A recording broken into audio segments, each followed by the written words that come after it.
3x² plus 8x plus 4 বর্গ semi ক্ষেত্রফলের একটি আয়তক্ষেত্রের প্রস্থ x প্লাস 2 সেমি হলে দৈর্ঘ্য কত। প্রথমে যে ক্ষেত্রফলটা দেওয়া আছে সেটা টুকে নিচ্ছি, নিয়ে আমি এটাকে উৎপাদকে বিশ্লেষণ করব।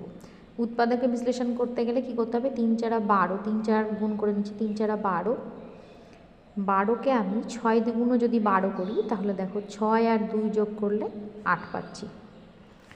তাহলে পাচ্ছি 3x² plus 6x plus 2x plus 4। প্রথম দুটো পদ থেকে আমি 3x কমন নিতে পারবো, তাহলে এখানে অবশিষ্ট থাকবে x প্লাস 3 দিয়ে 6কে ভাগ করলে 2 পাচ্ছি। পরের দুটো অংশ থেকে আমি 2 কমন নিলে x প্লাস 2 পাবো। তাহলে দেখো x প্লাস 2 ডাবল আছে, কমন নিয়ে নিলাম, অবশিষ্ট থাকছে 3x প্লাস 2। এবার আয়তক্ষেত্রের ক্ষেত্রফল কি হয়, দৈর্ঘ্য গুণ প্রস্থ।